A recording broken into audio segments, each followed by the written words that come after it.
Hello humans, hello humans.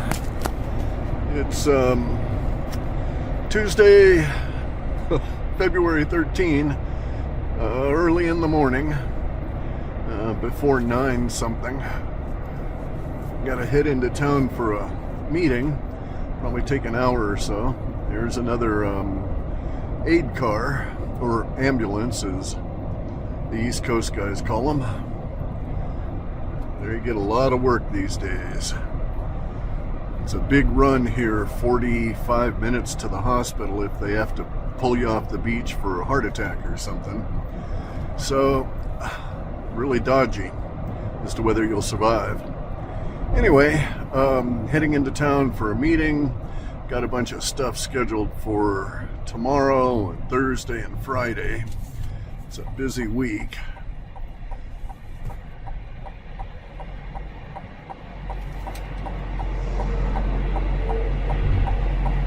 And here we go.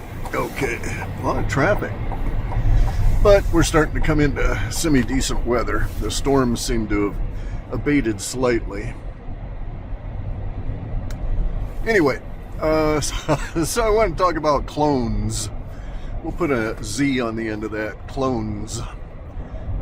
So this, I guess we got to say he's an idiot. So this idiot on, was it, I don't know if it was Telegram or Twitter. I think it was Twitter. This guy, real police chief, said said that I was that I had been taken off to Gitmo and cloned. Oh God, guys. So there's a lot of things to unpack with that. First off, I don't know why they would take me out to Gitmo. You know, people's paradigms and foibles and stuff are revealed in their paranoia. So you got people that, they're saying, oh, there's clones out there, and, someone's been taken off to Gitmo and cloned. Okay, so let's examine cloning here for a second. Humans can clone animals, right? We've made Dolly the sheep. But our success rate is really piss poor. I think 98 out of 100 fail to attach to the uterus, and of the 2 that do attach to the uterus, 1 will be dropped before term. And so it's really piss poor success rate in cloning with animals. You also have to use multiple fertilized eggs in order to get any to take at all. And this was the situation that they had that the Elohim had when they were engineering Moses and Enoch and Elijah and Joseph, who we call Jesus. Okay, so all of those people were bioengineered, all right, not clones, but bioengineered. And so Gabrielle goes to Mary, the mother of Jesus, and extracts eggs from her. And then, sometime later, after the eggs have been fertilized in a lab, they are brought back and implanted. And we know, okay, so Gabrielle had done this repeatedly to lots of people. And if you read through the Bible, it tells you all of the people that were GMO'd. And this note, by the way, that the Bible is nothing more than a pedigree for the herd.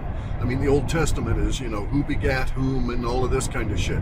It's the pedigree for the herd, so that the farmers know which lines are more, more, or are on their goal, or on their plan, and which cell lines. And so that's, all that, begat this guy, begat that guy, all of this kind of stuff is just nothing more than the litany of the pedigree that had been imposed by the Elohim. And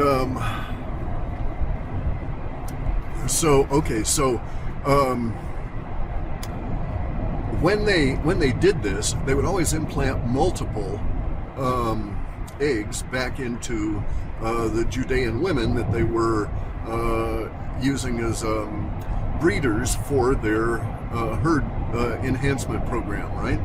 And so the Elohim, so Gabriel, the angel, inserted multiple eggs into Mary. And most of these people, so Noah, Moses, Enoch, Elijah, and John, and maybe it was Mark. And these are the ones that I'm aware of, but there's a lot more. These are people that were GMO'd by the Elohim. Now, these individuals all had siblings. And so it was recorded that there were that Noah had 2 identical brothers and 2 identical sisters. He was part of a quintuplets. Almost all of these people had at least 1 brother and 1 sister, so they were almost all triplets. And you can see why the Elohim wants this, right? Because if you got women that are kicking out 3 kids at a time, well, there's just that much more adrenochrome, that much more humans to harvest. So anyway, but they had to do that because they had the same success rate that we do. They actually do a better job. They had a better success rate than humans do, but nonetheless, their success rate on this was pretty abysmal. It took them 191 years to make Adam. Okay, then it took them another 7 years to make Eve. And then these children had to grow up. All right, so how do I want to get into this?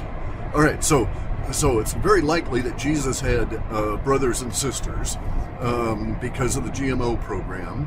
All of the litany, the list of who begat who is nothing more than the pedigree of the GMO program that they had, where they were doing just regular breeding for characteristics, and then they started using GMOs, and the success rate was pretty abysmal, and it took them a long time to get Adam. And then they got a little bit better at it, and they started learned a little bit and so on, and it progressed a little bit faster. But still, they were doing multiple insertions and so on. So now, here's the thing about clones. So let's imagine that this real police chief idiot on Telegram or Twitter, whichever one it is, who says I'm a clone. So let's imagine that that's the case, that they snatched me and took me off to Gitmo, and they took a couple of my cells, and they're going to clone me. Well, there's some big problems with that, guys. So first off, we don't have time compression. And so if you clone somebody, you're going to have a womb, either a natural one or an artificial one. And then some 9 months later, you will be expelled from that womb. You'll be given birth as a clone. And this doesn't happen, but we're just presuming, we're pretending. And so 9 months later, you would have we're pretending in order to examine all the obstacles here, right? So we're steel manning this. What would be required to actually clone Clif? To make him one of the clones that are walking on the earth and scaring people like Carrie Cassidy, right? Hang on. Road hazards out here all the time. That was a deer. Anyway, so they get the cells, they put them in.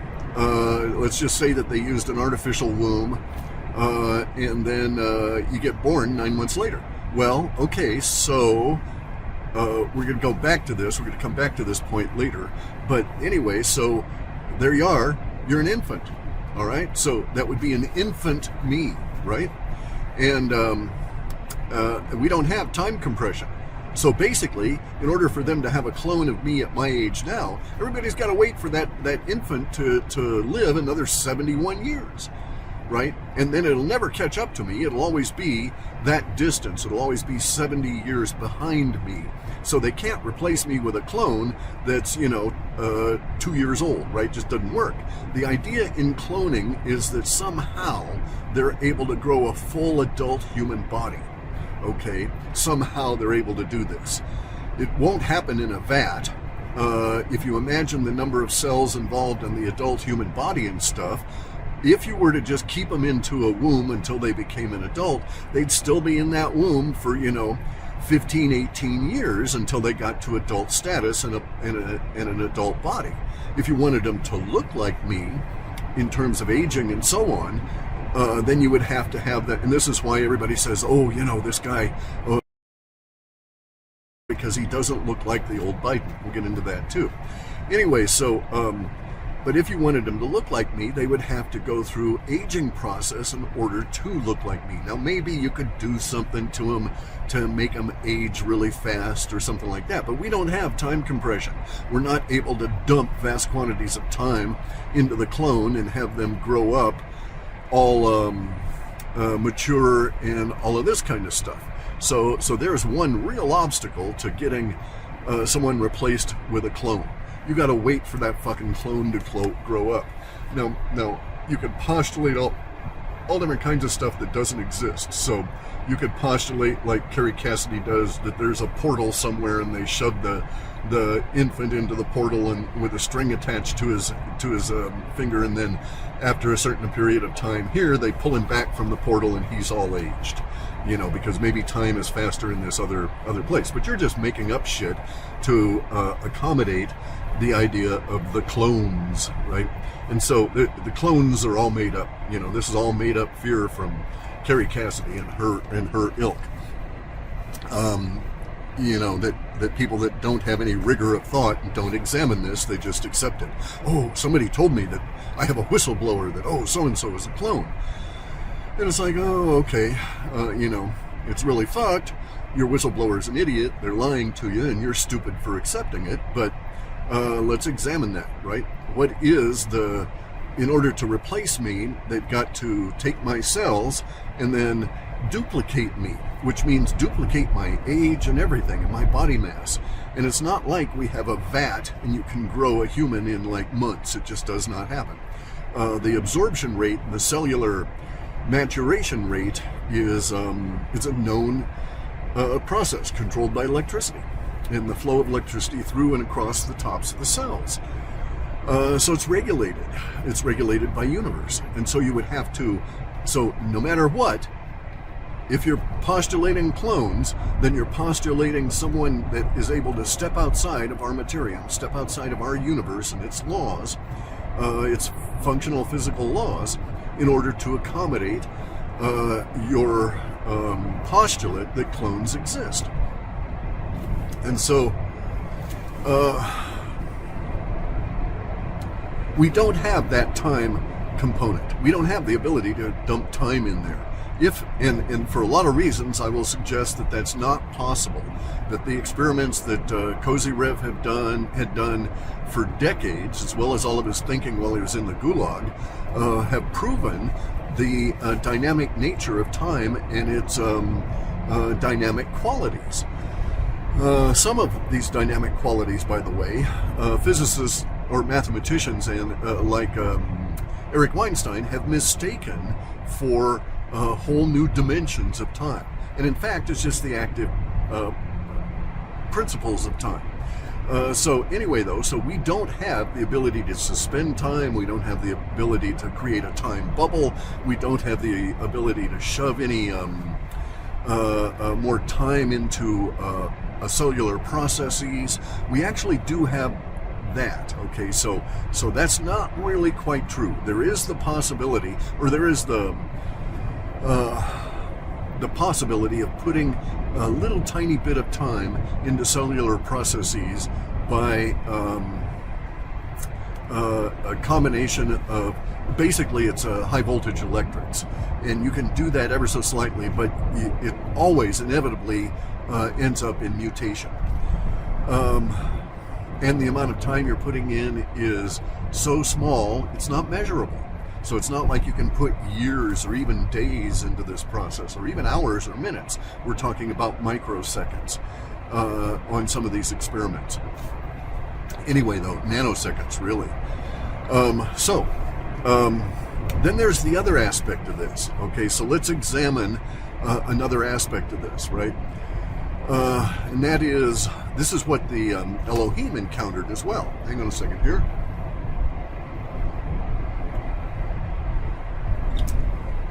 Early in the morning, need my coffee. So the Elohim come up with this same problem that we've got relative to cloning and all of that kind of stuff. So the Elohim set out to GMO a human.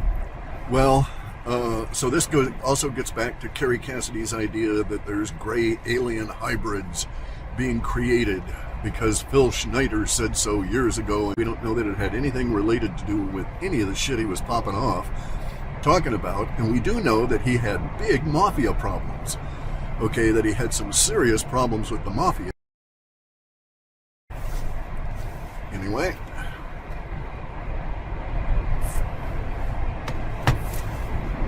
So here's the thing.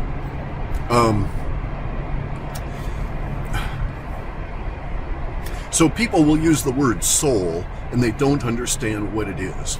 Okay, they've got this weird idea about it, and it's just it's not practical, and it's not the way things are. It's not a projection of our reality. You have a soul. Your soul is what makes the blob of protoplasm in that woman resemble and become the body that you will live in, that you are intended to inhabit by the karmic processes that we're all subject to.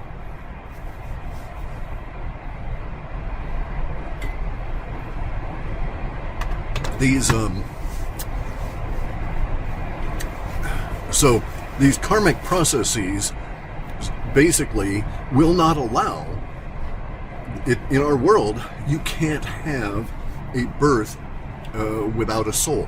You can't have a pregnancy without a soul. It is ever so slightly different in terms of the attachment relative to souls with animals. But the higher animal you are in your previous lives, the more robust and solid your soul is. Your soul evolves with you over these 85 million plus lives to get you to be a human. When you become a human, so a woman becomes pregnant. At the time that the egg is put into the uterus, there is the inhalation. If you go and read the Sanskrit and the Avestan and ancient Chinese and even ancient Russian, you'll find these esoteric discussions that predate. So they may come back from the last silver and golden age. These things are way old books. They're so old they're attributed to somebody, but we don't really know who wrote them. Anyway, so a lot of these old stories and books and hymns will describe exactly what the process is for the soul attachment. And you can think of it, the easiest way to think of it is that the woman becomes pregnant, the egg attaches to the wall of the uterus, and at that point there is this notification in the form of a spark of life, and a soul enters, right? And the souls are said to be inhaled, all right? So there will be this gasping breath, and some women will report it, that they remember that breath. It was so shocking to them. I know of a woman who was pregnant at 18, and she got married, and she was pregnant just almost before her 19th birthday.